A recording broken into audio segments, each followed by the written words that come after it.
Day 6 of the Diddy trial began, like any other. Reporters rushing in, murmurs of what bombshell might drop next.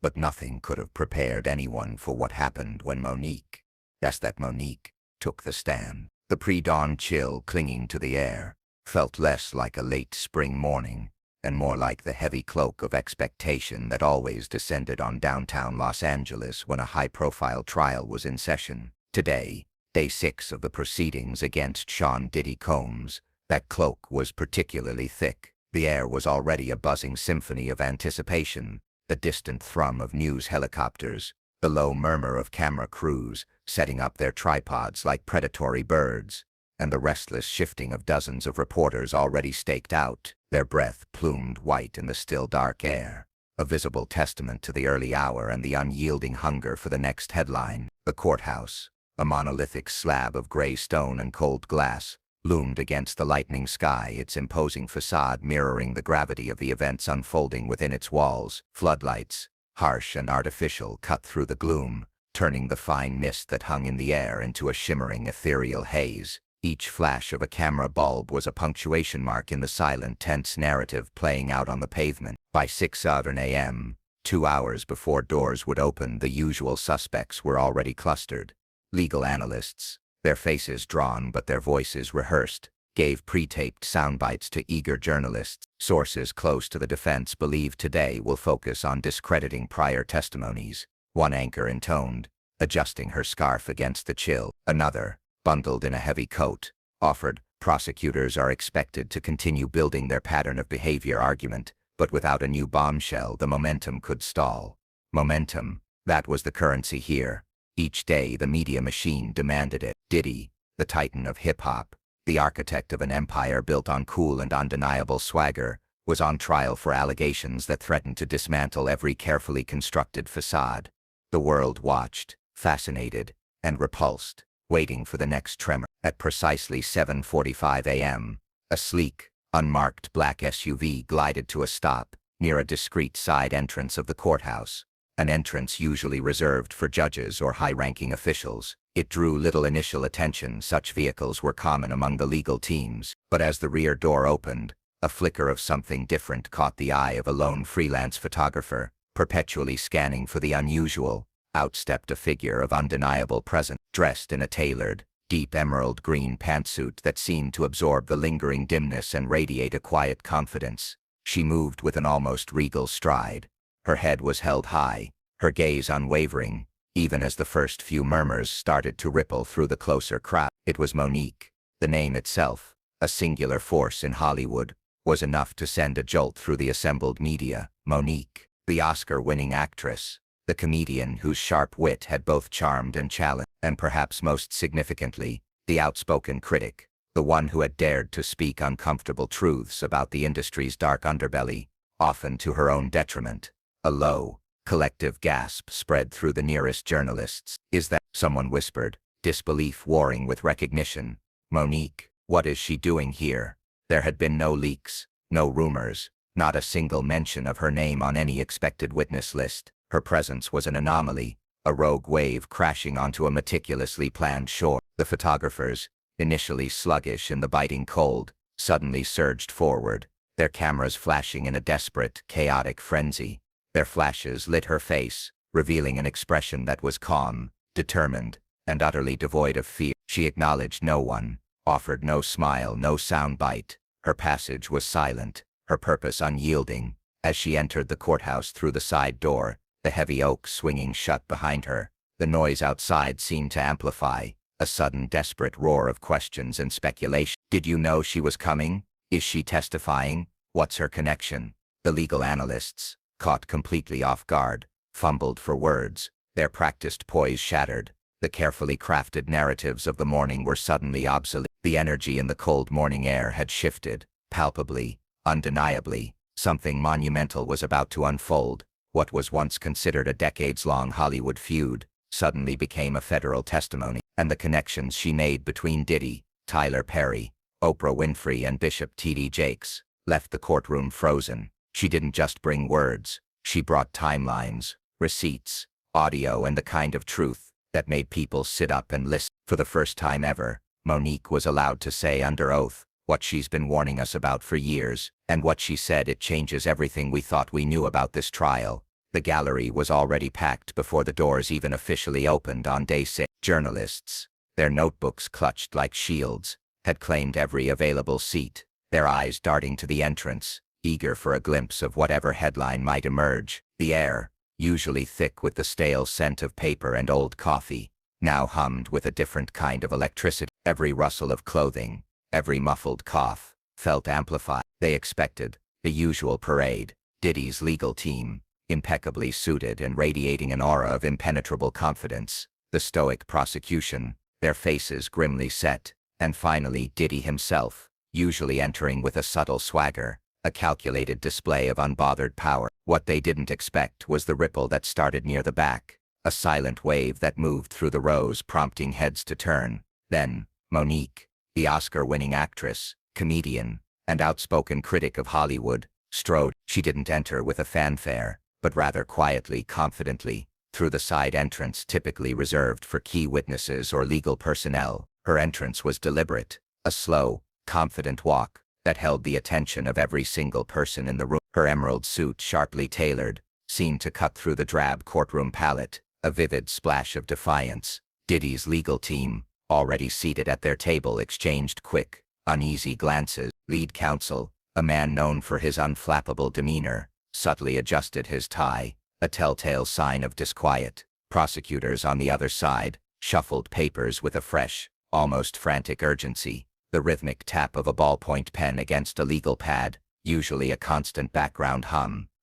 The air thickened, becoming palpable, charged with an unspoken question. Why is she here? No one had her name on any expected witness list. The moment she approached the witness stand, the energy in the room transformed entirely. It wasn't just anticipation anymore, it was something heavier, more profound, a sense of collective holding of breath. Diddy, typically a master of composure, dressed in a charcoal suit that seemed to absorb the light around him, visibly tense. His posture, usually ramrod straight, softened just slightly, a barely perceptible slump of the shoulders. He leaned in toward his lead lawyer, whispering with a hint of genuine confusion that was rare for him. The lawyers on his team exchanged worried glances, a flicker of concern crossing their usually impassive faces. Cameras weren't allowed in the room, a frustrating reality for the dozens of sketch artists, now working at a feverish pace, their charcoal pencils flying across their path. They captured the moment Diddy's trademark stoicism faltered, a slight twitch in his eye, a tightening of his jaw, a muscle near his temple pulsing almost imperceptibly. It was a crack in the carefully constructed facade, and everyone in the gallery felt it. Monique, meanwhile, sat upright in the witness chair, adjusting the microphone with a practiced steady hand. Her posture was erect, her gaze direct, sweeping across the courtroom from the judge to the jury, then briefly, piercingly, to Diddy himself. Her voice, firm and clear from the first word, cut through the tension like a finely honed blade. "I was asked here to speak the truth," she began, her voice resonating with an authority that commanded instant attention, "and that's what I intend to do." For years, she'd warned the world about what happened behind the velvet curtains of Hollywood. She'd told stories about being blackballed by Tyler Perry, Oprah Winfrey, and Lee Daniels. At the time, her revelations had been met with a mixture of skepticism, amusement, and outright derision. People laughed it off, called her bitter, said she was overreacting, or simply dismissed her as someone desperate for attention. The prevailing narrative had been that she was a difficult personality,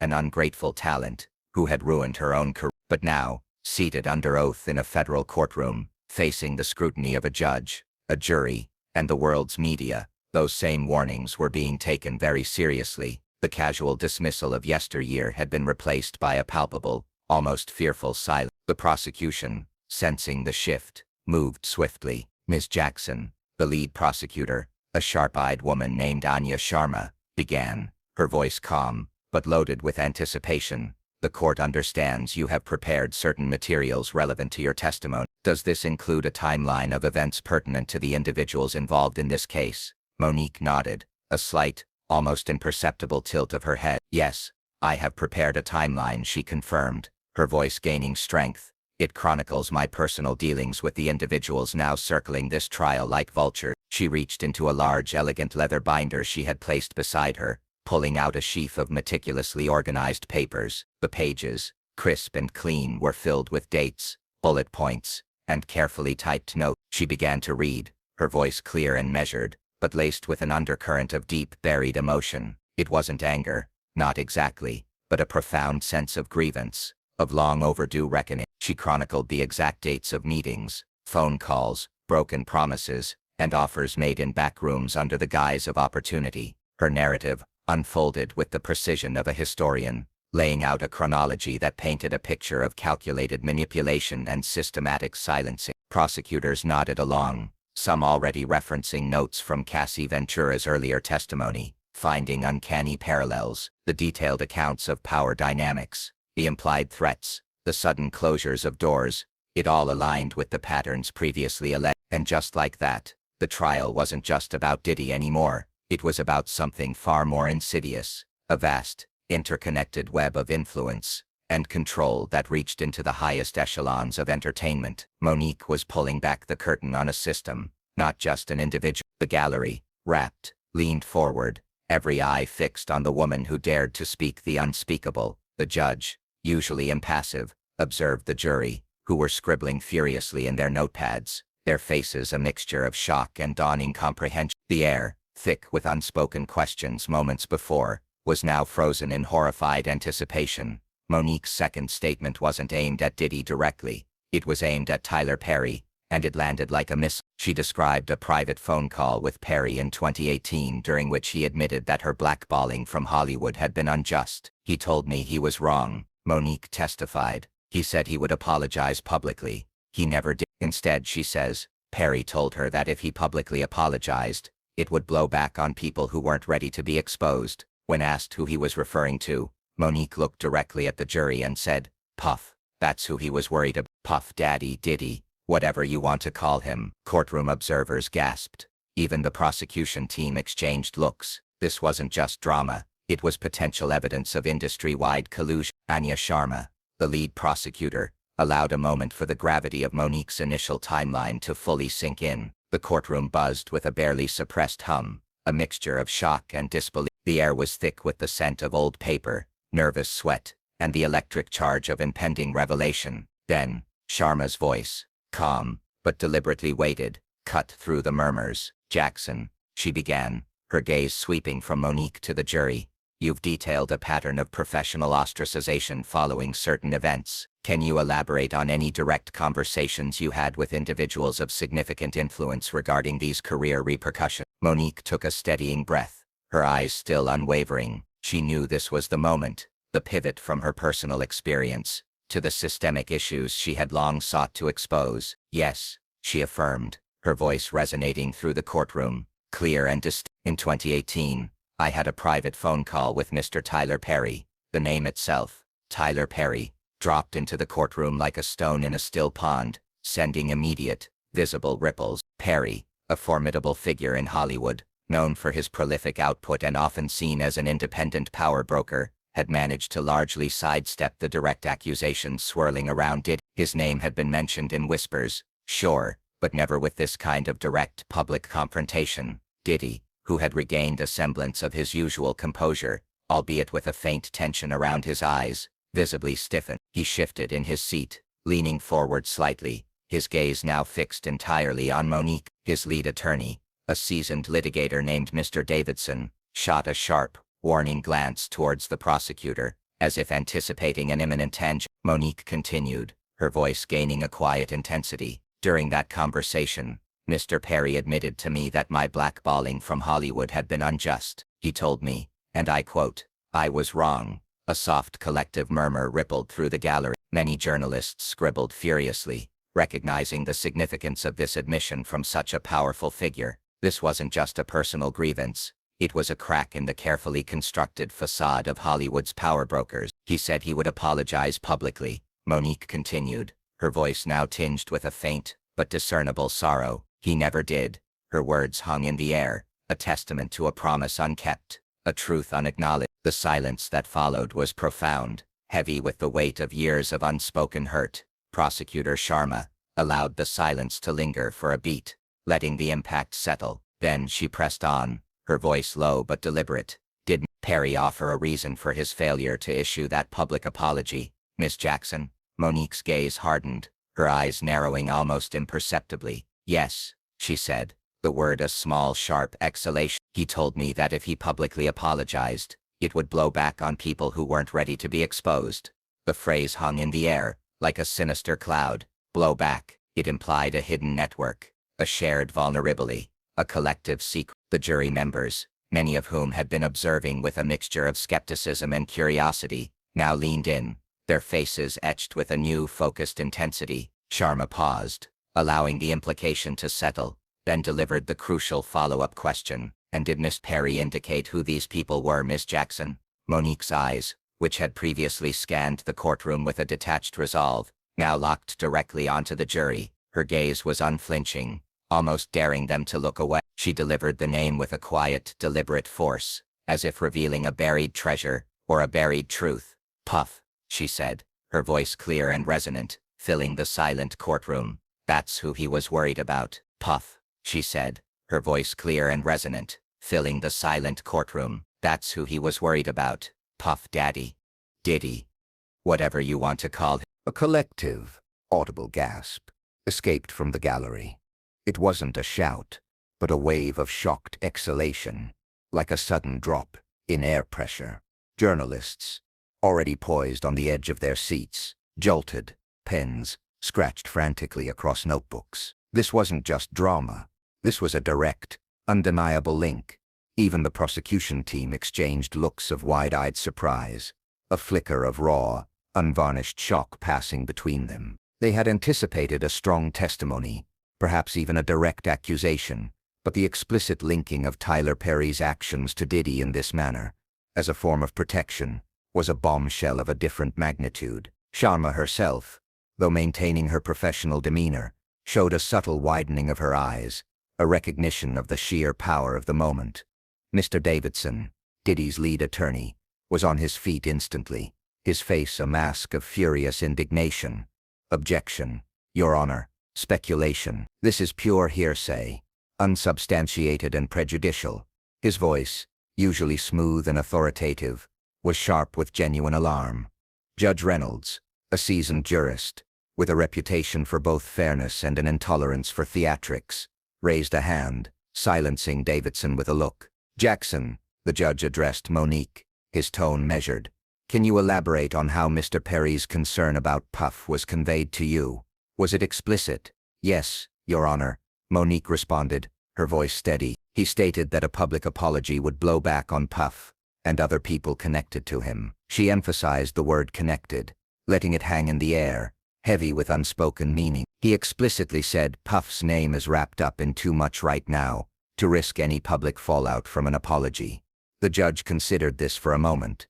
The witness is providing direct testimony of a conversation. The objection is overruled. Miss Davidson, you will have ample opportunity to cross-examine. Davidson, his face tight with barely suppressed frustration, sank back into his seat, exchanging urgent whispers with Diddy. Diddy, for his part, looked as if he had been physically struck. His jaw was clenched, his eyes darting between Monique on the stand and the impassive faces of the jury. His usual impenetrable cool had cracked. Narrator, this wasn't just drama. It was potential evidence of industry-wide collusion, a calculated suppression of truth to protect interconnected empires. Monique had just laid bare the first thread of a conspiracy far larger than Diddy himself. Monique went further, her voice unwavering as she detailed more of that pivotal conversation. Mr. Perry also told me he couldn't risk it, because there were too many people tied to too many NDAs. He said these words directly to me. The mention of NDAs, non-disclosure agreements, sent another ripple through the gallery. These legal instruments, common in the entertainment industry, were designed for secrecy, to protect intellectual property, or to manage sensitive information. But in this context, Monique was implying they were used to muzzle, to bury uncomfortable truths, to create a vast, silent network of complicity. Prosecutor Sharma pounced on the detail. Miss Jackson, did Perry make any further statements about the nature of these things he couldn't be connected to publicly, or what these NDAs might be protecting? Monique nodded slowly, her expression grim. Yes, he told me, and I quote, There are things going on that I can't be connected to publicly. We've all seen things at Puff's parties that we're not supposed to talk about.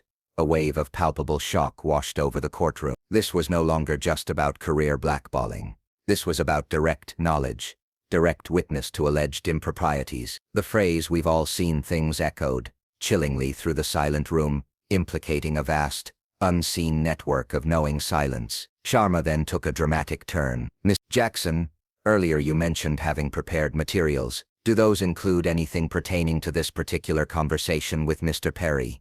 "Yes," Monique confirmed, reaching back into her binder. "I have a written transcript of that recording. The call where Mr. Perry told me these things." The sight of a physical transcript being held up by Monique was a powerful visual. The defense team erupted. "Objection, Your Honor. This is beyond hearsay. The audio itself has not been authenticated." Davidson's voice was practically a shout, laced with desperation. Judge Reynolds, though clearly surprised by the presentation of new evidence, maintained control. "Miss Jackson, was Mr. Perry aware you were recording this conversation?" "Yes, Your Honor," Monique stated calmly. "I informed him at the beginning of the call that I was recording it for my own records. He said he was fine with it."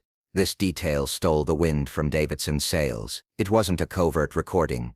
It was a consensual one. The judge deliberated for a moment, then issued his ruling. "The transcript may be entered into evidence, but the audio itself will be barred for now, pending authentication by forensic analysis. The jury will be instructed that it is only the transcript of a recorded conversation, not the authenticated audio itself." At this stage, a collective murmur rippled through the gallery.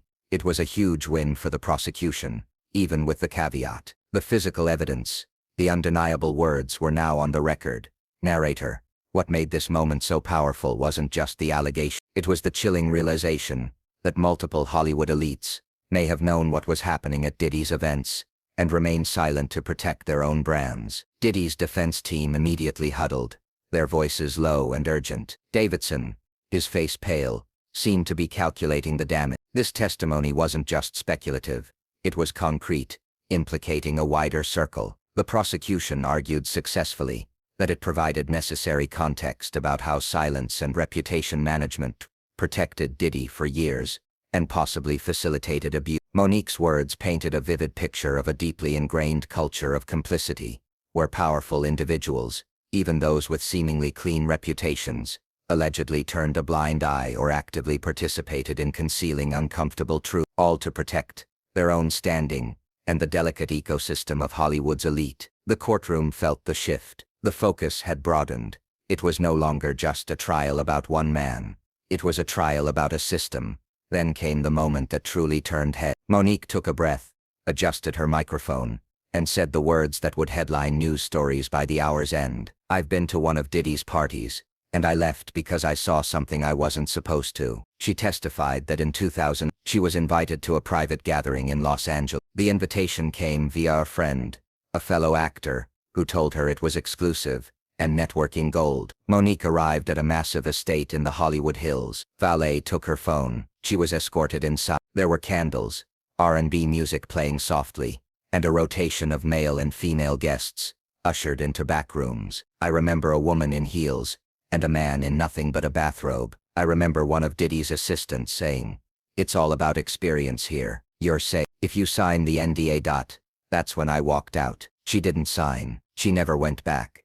The courtroom, still reeling from the implications of industry-wide collusion, hung on Monique's every breath. The air crackled with a nervous energy, a sense that the floor was about to give way entirely. Prosecutor Sharma, her expression grim but determined, approached the next critical line of questioning. She knew that connecting the systemic silence to tangible personal experience was paramount. "Jackson," Sharma began, her voice a low, steady current in the charged atmosphere, "your testimony has bravely illuminated a culture of silence surrounding certain figures. Have you ever personally witnessed or been exposed to events or environments that in hindsight caused you concern regarding the conduct of Mr. Combs or his associates?" Monique took a deliberate breath, her gaze sweeping across the jury once more, as if preparing them for what was to come. She adjusted the microphone, a small, almost imperceptible movement, but it was enough to draw every eye in the room to her. The collective silence in the courtroom deepened, becoming almost oppressive. Her next words, delivered with a quiet gravity, would indeed become the headline of the hour, echoing far beyond the courthouse walls. "I've been to one of Diddy's parties," she stated, her voice clear, each word meticulously placed. "And I left because I saw something I wasn't supposed to." A ripple of hushed gasps ran through the gallery. Diddy, at the defense table, visibly flinched. His eyes, previously narrowed in a desperate attempt at defiance, now widened, a flicker of pure unadulterated fear crossing his face. "Mr. Davidson," his lead attorney leaned in abruptly, whispering urgently to his client, but Diddy seemed oblivious, his gaze fixed on Monique as if mesmerized by a coming disaster. The sketch artists, sensing the pivotal moment, redoubled their efforts, their pencils scratching furiously on their pads. Monique continued, her voice gaining a narrative, almost haunted quality as she recounted the memory. "It was in 2000. I was invited to a private gathering in Los Angeles. The invitation came via a friend, a fellow actor, who told me it was exclusive, a real networking gold opportunity. That's how it was framed. Access." Her description of the setup began to paint a vivid, unsettling picture. "I arrived at a massive estate in the Hollywood Hills. It was sprawling, secluded, hidden behind high walls and lush landscaping. The first thing that happened, before I even got past the entrance, was valet taking my phone. They told me it was for privacy, to ensure no disruptions during the exclusive. I thought little of it at the time. It was Hollywood. After all, secrecy was often part of the allure." But her tone shifted, becoming more ominous. "I was escorted inside. The atmosphere was carefully curated. There were candles everywhere, flickering, casting long, dancing shadows that made the vast rooms feel intimate, almost clandestine. R&B music played softly, a smooth, hypnotic beat that seemed to lull you into a state of relaxed acquiescence. There was expensive liquor, an array of gourmet food, and a mix of male and female guests. Some were clearly industry professionals. Others, I wasn't sure. They seemed younger, perhaps aspiring, or simply there to be part of the scene." Her gaze drifted slightly, as if she were seeing the scene again years later. "What struck me was the flow. There was a constant, almost choreographed rotation of male and female guests, being ushered into back room. Not just one or two, but multiple pairs, or small groups, being subtly directed, almost guided, to specific, less visible areas of the house. It wasn't overt, but it was undeniable." Then the detail that had etched itself into her memory. "I remember a woman, elegantly dressed, in very high heels, being led away by a man in nothing but a silk bathrobe. It was jarring, the contrast, the casualness of it. It felt off. And I saw other things, glimpses, moments." Her voice dropped slightly, a barely perceptible shudder in her tone. "I remember one of Diddy's assistants, a young man moving through the crowd, his smile fixed, his eyes constantly scanning. He approached me at one point, offering me a drink, and saying, 'It's all about experience here. You're safe if you sign the NDA.' Monique paused, allowing the weight of that final phrase to settle. "That's when I walked out," she stated, her voice firm once more, the slight tremor gone. "I didn't sign. I never went back." Her decision, made in a flash of instinct, had been a turning point she hadn't fully understood at the time. Narrator. What followed were whispers. Monique said her phone stopped ringing for major roles. Invitations to film festivals dried up. She heard from a producer that she was being difficult, but she never forgot that night, and she always suspected her exit had made her a liability. Prosecutor Sharma pressed her gently. "Jackson, what was your understanding of the nature of these experiences, or the purpose of these backrooms at Mr. Combs's party, based on what you observed and the atmosphere you described?"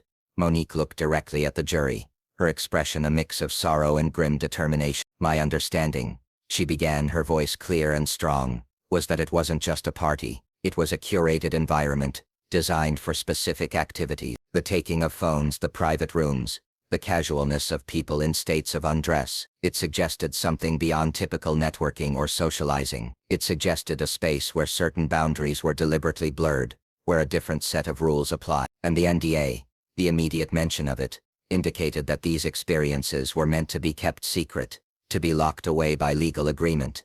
Diddy's defense team, particularly Mr. Davidson, began to stir, sensing an opportunity. Davidson rose, his voice sharp with Objection, Your Honor. Speculation. The witness is inferring motive and activity without direct knowledge." Judge Reynolds turned to Monique. "Ms. Jackson, Can you attest that what you observed was indeed illicit activity, or are these your interpretation? Your Honor, Monique responded, her gaze unwavering. I can only testify to what I saw, what I heard, and the feeling I had. But when I heard it's all about experience here, you're safe. If you signed the NDA, and I saw what I saw, my gut told me that safe meant safe from exposure, and experience meant something that needed to be hidden behind legal documents. It wasn't a standard Hollywood party. It was an orchestrated setup, designed to facilitate activities that required secrecy. Judge Reynolds nodded slowly. The objection is overruled. The witness is testifying to her direct observations and immediate sensory experience, which led to her decision to leave. Davidson sat back down, his face a mask of frustration. The jury, however, seemed to hang on Monique's every word, their expressions grim. Her testimony mirrored what Cassie Ventura and others had described. Candlelit rooms, camera setups, experiences involving hired escorts, and luxury hotels disguised as networking havens. But what made Monique's account stand out was her vantage point as a respected actress, not a subordinate. She walked in on her own terms and walked out with her career slowly collapsing behind her. Miss Jackson, Sharma continued, her voice soft but insistent, given what you've now learned about the allegations against Mr. Combs, do you believe this experience at his party was an isolated incident, or do you believe it was standard practice? Monique didn't hesitate. She nodded, her gaze firm. I think it was orchestrated like a system, and when I refused to play along, I got cut out. Her words resonated with a chilling echo, a confirmation of a larger pattern that the prosecution had been meticulously trying to build. The comparison to Cassie Ventura's testimony, though unstated by Sharma, was palpable in the courtroom. Cassie had spoken of candlelit rooms, camera setups, situations involving hired escorts, and luxury hotels used as a facade for illicit activities. But Monique's account carried a different kind of weight. She was not a nascent artist dependent on Diddy, nor was she a subordinate. She was an established, respected actress, a peer. She had walked into that mansion on her own terms, a guest, not an employee, and her decision to walk out had, she believed, cost her dearly. Her career, built on talent and hard work, had slowly, insidiously collapsed in the aftermath, leaving her to grapple with the bewildering reality of being blackballed for a choice she knew deep in her gut had been the right one. When the prosecution asked her if she believed Tyler Perry had actively protected Diddy's image, she didn't hesitate. Yes, she said, and I believe it was strategic, coordinated, and part of a larger effort to keep things quiet. She brought up a now famous moment that many saw on social media, Tyler Perry walking into Bishop T.D. Jakes' mega church and writing $1 million check right there in front of the entire congregation. People saw it as a blessing, Monique said. But I saw a transaction, she continued. That donation wasn't just charity, it was damage control. That church is a shield, and people like Diddy use it to create alliances that make them look untouchable. Courtroom murmurs started. Even the judge glanced up, watching the jury scribble furiously. The revelation of Monique's direct observation at Diddy's party had sent a fresh tremor through the courtroom. The jury's faces, initially a mixture of curiosity and skepticism, had settled into expressions of serious contemplation. The sketch artists continued to work in a frenzy, capturing Diddy's increasingly agitated demeanor, his hand occasionally going to his mouth, then gripping the table. Prosecutor Sharma, sensing the moment was ripe to connect Monique's personal experiences to the broader alleged conspiracy, moved strategically. Her voice was firm, yet carried a nuance that invited further, deeper revelation. Ms. Jackson, Sharma began, her eyes locking onto Monique's. Based on your earlier testimony about Mr. Tyler Perry's statements regarding Mr. Combs, and now your direct experience at one of Mr. Combs's private gatherings, do you believe Mr. Perry actively protected Mr. Combs's image or reputation? Monique didn't hesitate. Her response was immediate, unwavering, and resonated with conviction. Yes, she said, the single word a solid declaration, and I believe it was strategic, coordinated, and part of a larger effort to keep things quiet. The words strategic and coordinated hung in the air, loaded with implications of a deliberate, organized concealment. Diddy's defense team shifted uneasily. Mr. Davidson's jaw was clenched, his eyes narrowed as if trying to calculate the next blow. Can you elaborate on what leads you to that conclusion, Miss Jackson? Sharma pressed, her voice encouraging. Monique leaned forward slightly, her gaze now encompassing the entire courtroom, as if addressing not just the jury, but the public watching this trial unfold. You see, for years, Tyler Perry has been seen as this almost untouchable figure in Hollywood. A man of faith, a family man, a self-made mogul. He projects an image of moral rectitude, and that image, that perception, is incredibly powerful. She paused, allowing the silence to underscore her next point. Many of us in the industry have seen how celebrity and public image can be used as a shield, not just for oneself, but for those connected to you. It creates an alliance, a powerful, influential circle that becomes very difficult to penetrate, very difficult to question. Then Monique shifted her focus, bringing up a moment that had captivated social media years prior, a moment that had been widely interpreted in a completely different light. I remember a moment that many people saw, she continued, her voice gaining a slight, almost conspiratorial edge. All over social media, it was Tyler Perry walking into Bishop T.D. Jakes' mega church. Right there, in front of the entire congregation, during a live service, he wrote out $1 million check, a public, grand gesture of philanthropy. The memory of the widely publicized event caused a murmur of recognition among the gallery. Many remembered the headlines, the praise heaped upon Perry for his generosity and faith.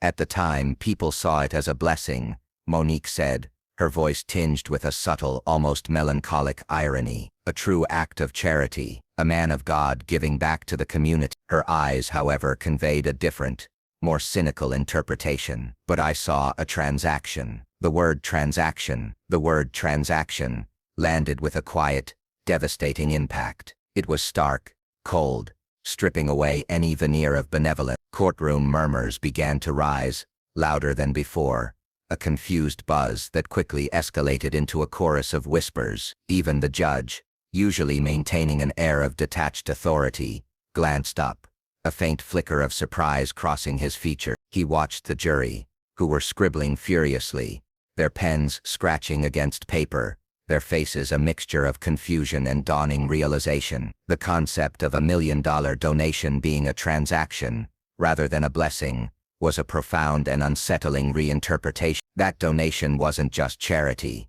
Monique elaborated, her voice now sharp with conviction. It was damage control. That church is a shield, and people like Diddy use it to create alliances that make them look untouchable. The bold accusation, tying a religious institution to a defensive maneuver for a suspected criminal enterprise, hit with explosive force. It wasn't just about protecting a brand, it was about weaponizing an image of piety and community leadership. Miss Davidson was on his feet again, his face flushed. Objection, Your Honor, rank speculation. This is an outrageous and unfounded attack on the character of unindicted individuals and institutions. Ms. Jackson, Judge Reynolds interjected, his voice firm, you must be precise in your language. Are you stating this as fact, or as your opinion based on observation? Your Honor, Monique replied, her gaze steady, I am stating it as my informed opinion, based on my understanding of how this industry operates, how reputations are managed, and what I observed concurrently with that public donation. She paused, then added, when there's smoke, you look for the fire, Your Honor, and in Hollywood, sometimes the smoke is intentionally created to obscure the fire, and sometimes the very things that are supposed to be sacred become part of the strategy. The judge leaned back, consider. The witness is offering her opinion based on her professional experience within the industry, which is relevant to the prosecution's argument regarding reputation management. The objection is noted but overruled. The jury will assess the weight of this testimony. Davidson, looking frustrated, sat back down. The prosecution team, however, looked energized. Anya Sharma nodded subtly at Monique, a silent acknowledgement of her strategic brilliance. Monique testified that around the same time as Perry's church donation, several rumors about Diddy and his parties were quietly disappearing from gossip blogs. I knew then that people were being paid, influenced, silenced. That $1 million wasn't just for Jakes, it was for peace, it was for silence. The prosecution brought in photos showing that just weeks after that donation, Perry and Diddy appeared together at a BET event, arms around each other, smiles wide, as if the world wasn't circling with accusation. It painted a picture that supported Monique's claim that the entertainment industry didn't just protect Diddy, it elevated him. Ms. Jackson, Sharma continued, her voice taking on a more investigative tone, you mentioned connecting Mr. Perry's donation to damage control. Did you observe any concurrent events in the media or entertainment landscape that supported your theory? Absolutely, Monique confirmed, her gaze hardening. Around that same time frame, give or take a few weeks or months, I began to notice something specific. The whispers about Diddy, the persistent rumors about his parties, the hushed gossip that had always circulated in certain circles, they started to vanish from the more accessible platform. She elaborated, gossip blogs, even some of the more tabloidy news sites that usually feasted on such things, suddenly went quiet. Specific blind items that hinted at the very kind of activities now being discussed in this courtroom. They disappeared, or they were replaced with entirely different positive narratives about Mr. Combs. It was subtle, but to someone who pays attention, who lives and breathes this industry, it was glaring. Her voice dropped slightly, taking on a conspiratorial whisper that nonetheless filled the silent courtroom. I knew then that people were being paid, influenced, silenced. This wasn't just organic news cycles, this was a deliberate scrubbing, and when I connected it to Mr. Perry's public display of wealth and influence, it became clear that $1 million wasn't just for Bishop Jakes. It was for it was for silence. It was a strategic investment in reputation management, for both Mr. Perry and by extension, Mr. Combs. Sharma then directed the court's attention to an exhibit. Your Honor, the prosecution would like to introduce Exhibit D, a series of photographs. A clerk brought forward large, mounted photographs. Sharma presented them to the jury first, then to the defense. The photos clearly showed Tyler Perry and Diddy appearing together at a high-profile BET event, just weeks after the widely publicized church donation. They were smiling broadly, arms around each other, projecting an image of camaraderie and mutual support. The forced ease of their expressions, juxtaposed against the growing accusations circling Diddy, was stark. As you can see, ladies and gentlemen of the jury, Sharma articulated, her voice cutting through the silence, just weeks after this significant public act of philanthropy, Mr. Perry and Mr. Combs are presented to the world, side by side, radiating an image of solidarity and influence. This, Jackson, aligns with your interpretation of the transaction. It does, Monique affirmed, her voice resonating with a quiet authority. It paints a very clear picture. It wasn't just about protecting Mr. Combs. It was about elevating him. It was about showing the world that even as accusations swirled, he was still connected, still embraced, still powerful. The industry didn't just protect Diddy. It actively polished his image. It elevated him above the noise. It signaled to everyone that he was untouchable. The sheer weight of her statement, combined with the visual evidence, seemed to press down on Diddy. He closed his eyes for a brief moment, a flicker of despair visible on his face before he quickly composed himself. The jury, however, had seen the photos, heard the testimony, and the carefully constructed facade of Diddy's invincibility was beginning to show serious cracks. The shield of Hollywood power and influence, Monique alleged, was being used not for genuine good, but for strategic protection and dangerous silence. Then she paused and looked directly at the judge. You see, I'm not afraid of being blackballed anymore. I've been through it, and let me tell you something. Silence is the most expensive price any of us pay, and we've all paid it. At this point in her testimony, the courtroom grew still. Monique reached into her bag and pulled out a printed transcript. This is the call, she said, the one where Tyler Perry admitted he was wrong. Gasps. Whispered. Monique had been saying for years that Tyler Perry privately apologized for the way she was treated after the Precious fallout, but now she was saying it under oath, with a transcript to back it up. I recorded the conversation. He knew. I told him. He said he was fine with. She handed the papers to the bailiff who delivered them to the judge. The judge scanned the top lines, then nodded for the prosecution to continue. In the transcript, Perry reportedly says, I know I messed up. You were never difficult. You just didn't want to work for free. I should have said that publicly. Then he pivots, allegedly telling Monique, but I can't go public. Puff's name's wrapped up in too much right now. Prosecutors used this moment to explain how Hollywood elites, even those with clean reputations, were afraid of the fallout if Diddy's secrets unraveled. He told me, Monique added, that if Puff went down, a lot of people were going with him. People that fund movies, people that sign checks. This part of her testimony validated what former bodyguard John Deal and even Christian Keys had hinted at, that Diddy's web wasn't just about personal power, it was institutional. The air in the courtroom, already thick with the weight of Monique's accusations, seemed to vibrate with a unique intensity. The previous segment, exposing the alleged transaction, and the calculated elevation of Diddy's image, had resonated deeply with the jury, whose expressions now ranged from intense focus to undisguised shock. Diddy at the defense table occasionally ran a hand over his face, his composure visibly fraying at the edges.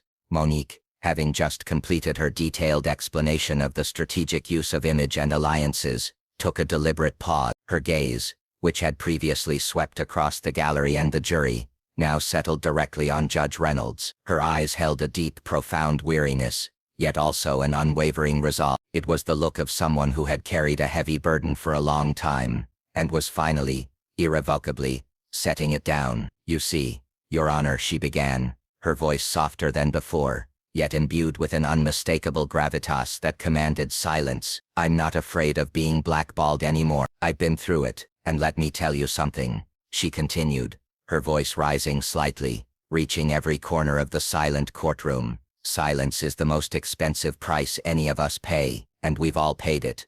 The impact of her words was immediate and profound. The courtroom grew absolutely still, a silence so complete that the distant hum of the building's ventilation system became audible. Reporters stopped scribbling, attorneys froze in their seats. The collective breath of the gallery seemed to be held in unison. It was a universal truth, articulated with raw honesty, speaking not just to the specifics of the trial, but to the broader human cost of withholding truth, especially in an industry built on appearances. Her reference to "we've all paid it" broadened the scope beyond her own suffering, implicating everyone in a tacit agreement to complicity. In that profound stillness, Monique reached deliberately into the large, elegant leather bag she had brought with her. Her movements were slow, almost ceremonial, as she pulled out a printed transcript, neatly bound and clearly tabbed. The rustle of the paper seemed to echo in the silent chamber. "This," she said, her voice clear and resonant, holding up the document for all to see. "This is the call, the one where Tyler Perry admitted he was wrong."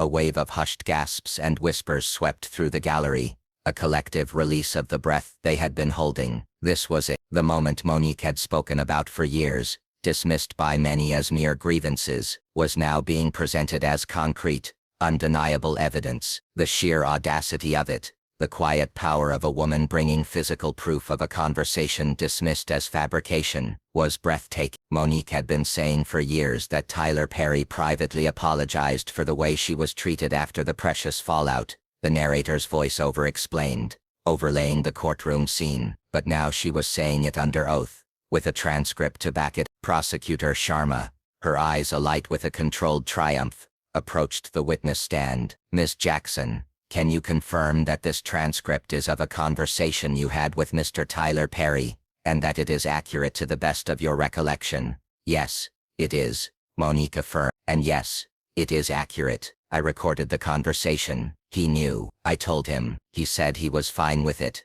I have the audio, and this is the verbatim transcript." The defense team looked visibly shaken. Mr. Davidson's face, already pale, seemed to drain of all color. The casual, "fine with it," transformed a potentially incriminating secret recording into a consented exchange, making it far more difficult to challenge its admissibility on those grounds. She handed the papers to the bailiff, whose movements seemed almost reverent as he delivered them to the judge. Judge Reynolds, his expression unreadable, took the transcript. He scanned the top lines, his eyes moving quickly across the precise word. His gaze lingered for a moment, then he looked up, meeting Monique's eyes with a flicker of acknowledgement. He then nodded, a clear signal for the prosecution to continue, implicitly ruling the transcript admissible, at least for the purpose of Monique's direct testimony. Sharma returned to her questioning, her voice measured but impactful. "Ms. Jackson, can you read the pertinent sections of this transcript aloud for the court, beginning with Mr. Perry's admission?"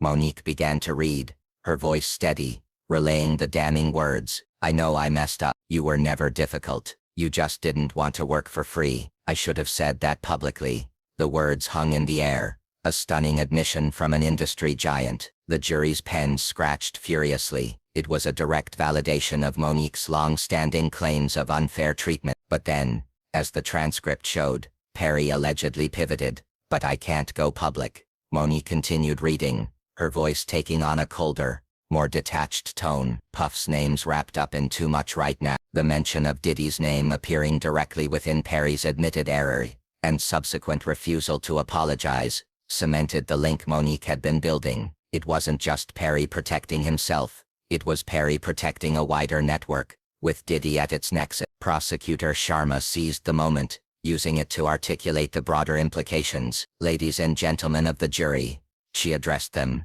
her voice clear and persuasive. This testimony, supported by the very words of Ms. Tyler Perry, demonstrates how powerful Hollywood elites, even those with clean reputations, were afraid of the fallout if Mr. Combs's secrets unraveled. It illustrates the intricate web of fear and self-preservation that allowed a pattern of alleged abuse and illicit activities to continue unchecked for years. She turned back to Monique. Miss Jackson, did Mr. Perry elaborate on the nature of this fallout if Mr. Combs's secrets were to become public? Yes, Monique stated, her voice tight with suppressed emotion. He told me, and I quote, that if Puff went down, a lot of people were going with him. People that fund movies, people that sign checks, people with big names. Their careers would be ruined. It was too big. The phrase "too big" resonated chillingly. It spoke not just of Diddy's personal culpability, but of a vast entrenched system that relied on his continued silence and protection. This part of her testimony validated what former bodyguard John Deal and even Christian Keys had hinted at in their own alleged accounts, that Diddy's web wasn't just about personal power or individual acts. It was institutional. It reached into the very foundations of the entertainment industry, influencing careers, controlling narratives, and stifling dissent through fear. The implications were staggering. Monique's voice grew more emotional. He had a chance to clear my name. He didn't, because he was protecting something bigger than me, something darker than anyone wants to admit. The judge ruled the transcript admissible. A huge win for the prosecution, and Diddy's attorneys looked visibly shaken. A friendly phone call had just become federal evidence. Miss Jackson, Sharma said gently, sensing Monique's emotional strain. Do you believe Mr. Perry's decision not to publicly apologize was a personal affront? Or something more systemic? Monique looked at the prosecutor, then back at the jury, her eyes welling slightly, though no tears fell. Her voice, though strained, remained firm. He had a chance to clear my name, she said, her voice a raw whisper that somehow carried immense power. He didn't, because he was protecting something bigger than me, something darker than anyone wants to admit. He chose silence over truth. He chose power over what was right. The raw emotion in her voice, controlled yet potent, struck a chord with the jury. A couple of jurors dabbed at their eyes. This wasn't just legal argumentation, it was deeply personal, the culmination of years of struggle and injustice. Judge Reynolds, after a brief, almost imperceptible moment of quiet reflection, cleared his throat. Given the direct nature of the admissions regarding Miss Jackson's recording, and the context of the statements regarding Mr. Combs and other unnamed individuals, the court rules the transcript admissible as evidence of a consensual conversation between the witness and Mr. Perry. The jury will be instructed on how to consider this evidence in their deliberations. It was a huge win for the prosecution. The defense attorneys, previously visibly shaken, now looked utterly defeated. Mr. Davidson's shoulders slumped. What had been a private, perhaps amicable phone call between two industry figures had just become a damning piece of federal evidence, capable of unraveling far more than just Diddy's case. The shield had been breached, not by an enemy, but by the very words of one of its supposed protectors. Then came a name that hadn't been mentioned in this trial so far, but which instantly sent ripples through the room: Oprah Winfrey. Monique didn't bring her up casually. She brought her up with a point. In 2010, I told Oprah something personal, that I'd been abused as a child by my brother. She said she'd never exploit that, but she did. She put my brother on her show, and she did it right after I turned down the Precious Press tour. The courtroom didn't know what to do with that. It was emotional, heavy, but Monique wasn't done. She betrayed me, and when I asked why, she said it was business. But I knew the truth. They were trying to shut me up. She then pivoted, connecting Oprah, Perry, and Diddy through their shared use of NDAs, PR crisis teams, and mutual handlers. They all have the same people cleaning up messes, she testified. And I know this because one of those PR reps accidentally forwarded me an email chain. One where my name, Puff's name, and Tyler's name were all in the subject line. It was about how to manage optics. She handed over a redacted version of that email, which the judge took under review. But the message was clear. The power structure wasn't just protecting Diddy, it was coordinated. People signed NDAs. People were paid off. Careers were built or buried depending on who played along. And Monique, sitting under oath, called it out for exactly what it was: a silence machine built to crush anyone who asked questions. The jury watched as she closed her binder. Her voice never cracked. She wasn't she didn't need to be, because for the first time she wasn't just telling her story, she was testifying. The courtroom was a crucible of raw emotion and legal maneuvering. The judge's ruling to admit the Tyler Perry transcript had visibly deflated Diddy's legal team, leaving them pale and frantically whispering. The jury, however, seemed more alert than ever, their pens poised, their gazes fixed on Monique, who remained steadfast on the stand. Prosecutor Sharma, recognizing the strategic advantage, pressed forward, her voice a calm counterpoint to the underlying tension. "Miss Jackson," she began, "your testimony has highlighted a pervasive culture of silence and strategic reputation management within the entertainment industry. Beyond Mr. Perry, have you observed or encountered similar patterns involving other figures of significant influence within this sphere?" Monique took a slow, deliberate breath. Her eyes, which had conveyed so much pain and resilience, now seemed to gather an even deeper, more profound sadness. She was preparing to open another wound, one that many in the gallery believed was too sacred to touch. "Yes," Monique stated, her voice quiet but firm, "there's another name that needs to be spoken in this context. A name that hasn't been mentioned in this trial so far, but which is inextricably linked to the power structures I'm discussing." She paused, allowing the unspoken question to hang in the air, then delivered the name that instantly sent ripples, electric and unsettling, through the entire room. Oprah Winfrey. A collective, almost imperceptible gasp rippled through the gallery. The very air in the courtroom seemed to thin, making breathing difficult. Oprah, the undisputed queen of media. Her name carried an almost mythical weight, a symbol of inspiration, empowerment, and unimpeachable integrity. To connect her to the dark undercurrents of the Diddy trial, to the machinery of silence, was an act of profound courage, or perhaps desperate. Diddy, who had been huddled with his attorneys, looked up sharply, a flicker of something akin to morbid curiosity replacing the fear in his eyes. Even the judge raised an eyebrow, a subtle shift in his otherwise impassive demeanor. Monique didn't bring Oprah up casually. She brought her up with a point, a grievance so deeply personal, so deeply entwined with her own public struggles, that it silenced even the most cynical observers. In 2010, Monique recounted, her voice now laced with a raw emotional edge. "I told Oprah something very personal, something deeply traumatic, that I'd been abused as a child by my own brother."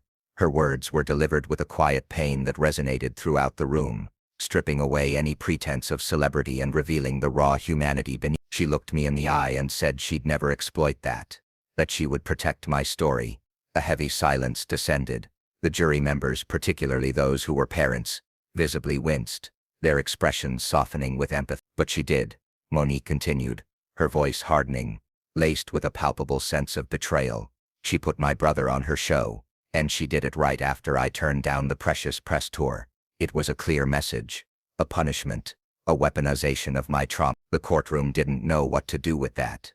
It was emotional, heavy, a devastating revelation that twisted the narrative of a benevolent media mogul into something far more Machiavellian. The public image of Oprah, carefully cultivated over decades, seemed to buckle under the weight of Monique's stark accusation. "She betrayed me," Monique said, her voice strained but firm, "and when I asked why, she said it was business. Just business. But I knew the truth. They were trying to shut me up, to teach me a lesson for not conforming, for not playing the game." Then Monique pivoted, connecting Oprah, Perry, and Diddy through their shared reliance on a common insidious infrastructure. They all have the same people cleaning up messes, she testified, her voice growing stronger, a newfound clarity in her eyes.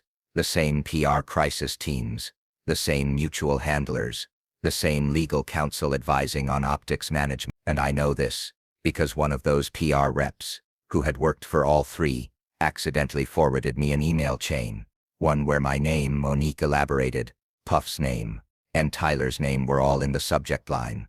It was about how to manage optics, how to control the narrative, how to make inconvenient truths disappear. She held up a redacted version of that email, carefully folded, then handed it to the bailiff. The judge took it under review, his expression unreadable, but the jury had seen the subject line, the stark implications of a coordinated effort. The message was clear. The power structure wasn't just protecting Diddy, it was coordinated, a vast, interconnected network of influence, legal teams and publicists. People signed NDAs, people were paid off, careers were built or buried depending on who played along. And Monique, sitting under oath, called it out for exactly what it was, a silence machine built to crush anyone who asked questions, anyone who dared to deviate from the script. The jury watched, riveted, as she slowly closed her binder, her movements deliberate and final. Her voice never cracked. She wasn't rattled. She didn't need to be, because for the first time she wasn't just telling her story, she was testifying. And the difference was profound. As the court reconvened from a short recess, the energy in the room had not dissipated. If anything, it had intensified. The gallery buzzed with a barely contained excitement. The media, both in the courtroom and outside, was already on fire with the Oprah revelation, scrambling to digest the implications. Monique, back on the stand, took a deep breath. She glanced briefly at Diddy, whose face was a mask of defeat, his eyes downcast. Then, with a calm that belied the storm she had just unleashed, she said, "Now let's talk about the list." The room went utterly silent again. The prosecution, especially Anya Sharma, leaned in, eager, sensing the crescendo of her testimony. This was the final, devastating piece of the puzzle she had so painstakingly assembled. "There is a list in Hollywood," Monique explained, her voice steady, almost conversational, yet imbued with an undeniable chilling authority. "It's not written down, but everybody knows it exists. It's the list of people you don't speak against, the untouchable." She then named them, not with accusation, but with a stark, cold reality. Puff was on that list, Tyler was on that list, and Oprah. She practically created it. The audacity of her statement, the directness of her naming names at the pinnacle of power, left the courtroom in stunned silence. She explained that this list wasn't an actual document, but an invisible boundary, a tacit agreement within the industry. The moment you criticized one of these figures, even if you had irrefutable proof, you were immediately labeled difficult, crazy, or worse, dangerous to the industry. Your career was systematically dismantled, your reputation poisoned. Monique said she found herself on the other side of that boundary in 2010, and she'd been fighting her way back ever since. She mentioned names, not with direct accusation against them for specific crimes, but with chilling context. "Don't you think it's strange?" she asked, her voice dropping to a conspiratorial whisper that nonetheless filled the silent room. How many people worked with Diddy, Tyler, and Oprah, and then suddenly disappeared? Actors who had one hit show, one award season buzz, and then were gone. Some of them didn't play the game. Some of them said no. Her eyes, now blazing with a fierce protective fire, locked onto the jury. And some of them saw things they were never supposed to see. The court permitted her to read a brief redacted statement from a former actor, whose name was withheld for protection. The statement described a retreat, hosted by a powerful male filmmaker, where phones were taken, contracts signed, and strange rituals were observed. Monique didn't claim it was Tyler Perry, but she didn't deny the implications either. She let the jury sit with the profound unease, the unspoken horrors hinted at within the bland legal language of the statement. The judge reminded everyone that these were allegations, and that the statement was presented as context for the environment Monique was describing. But Monique's message was unmistakable. The industry wasn't protecting art. It was protecting secrets, and the cost of telling the truth. "They'll take your career, your reputation, your peace," Monique stated, her voice tight with the pain of her own journey, "and leave you to explain to the world why your phone never rings again." The prosecution then asked the final, direct question. "Ms. Jackson, in your professional opinion, Did Mr. Combs play a role in your career being sabotaged? Monique nodded. A singular, powerful affirmation. Yes, she said, her voice gaining a surprising new strength. Not at first, but eventually, yes.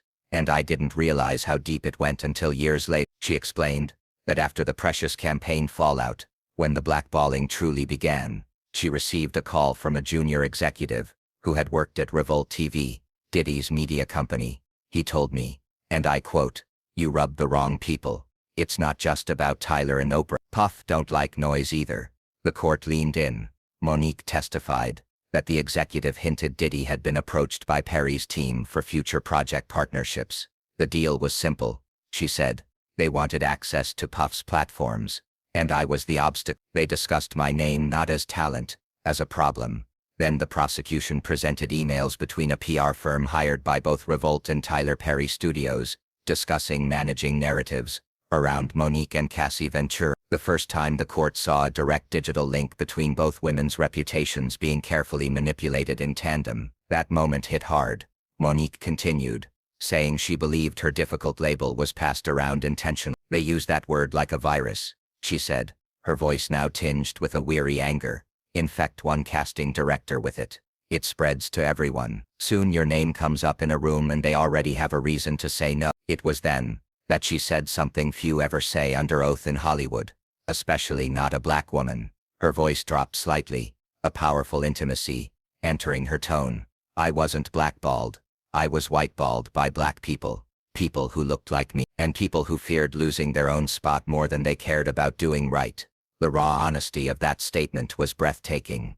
It cut through all the legal jargon, all the celebrity gloss, and exposed a deeper, more painful truth about internal betrayal born of fear. I didn't want to be here, Monique began, her voice steady now, but laced with a profound exhaustion. But I needed to be, because what they did to me, what they did to Cass, what they're doing to young women and men right now, it won't stop unless someone says it with a mic louder than theirs. She explained how she was contacted by the prosecution 2 months prior, and initially said no, I wasn't going to relive it. She wasn't going to expose my family, my trauma, my pain again. But then I saw the Prince recording. I saw Diddy shouting in court. I saw Cassie break down on the stand. That's when I broke. Monique described her final decision to testify as a moment of spiritual clarity. I heard my grandmother's voice saying, "Baby, don't let them write your story without you in the room," and I knew I had to come. Her final minutes on the stand were devastating. The prosecution asked, "In your opinion, Miss Jackson, what was the root cause of this entire system of silence?" Monique answered, her voice resonating with ultimate authority. "The culmination of a decade of struggle, fear. Everybody in this industry is scared to lose a job, scared to lose a deal, scared to lose relevance, and scared to tell the truth, because people like Puff, like Tyler, and yes, like Oprah, have made it very expensive to do so." She looked directly toward Diddy, her gaze unwavering, powerful, and utterly devoid of malice, yet filled with a profound sense of justice. "You thought nobody would talk," she said quietly, but her words echoed in the absolute silence of the room. "That you built an empire strong enough to silence everybody, but now you're sitting in silence, and I hope you finally hear us." As she stepped down, court reporters described Diddy as visibly shaken. His hands trembled, his head bowed. His attorney whispered furiously in his ear, but Diddy seemed unable to respond. The gallery erupted, not in noise, but in a wave of raw emotional energy. It was the moment the courtroom felt the tide shift, irrevocably. Monique, blackballed for over a decade, had just become the most powerful voice in the trial. The courtroom had been on edge for days, but no one expected what happened when Monique locked eyes with the defense and whispered the name that hadn't been officially uttered once during the previous 5 days. Tyler Perry. It wasn't a scream. It wasn't dramatic. It was quiet, controlled, like someone finally removing a loaded weapon from a locked drawer. "You want to talk about power? You want to talk about silence? Ask Mr. Perry why I was blackballed after refusing to work for free, and then look who stood beside him at every event." The gallery gasped. At first, the courtroom seemed confused. Tyler Perry wasn't on trial. His name wasn't in the indictment. But Monique's implication wasn't about legality. It was about culture, about the system, about who protected who. He never lifted a finger to help me. But he made calls to make sure no one else would either. Ask the producers, ask the agents, ask Lee Daniels. I've got the call logs, she continued, holding up a folder that hadn't even been introduced into evidence. The defense immediately objected, but it was too late. The jury had heard a major Hollywood name, a man many believed was untouchable. Monique went further. I know who was at the parties. I know which NDAs were enforced. I've seen people sign them in front of me. I was told not to speak, and when I did, my work dried up. I was told, be great, you're lucky to be here. Then she said something that silenced even the prosecution. I have audio of a phone call, Tyler apologizing for everything. He admitted he was wrong, but he refused to go public. He said it would ruin everything. She stared straight ahead. I'm done protecting men who never protected me. That single statement hit harder than any exhibit the courtroom had seen that week. Suddenly,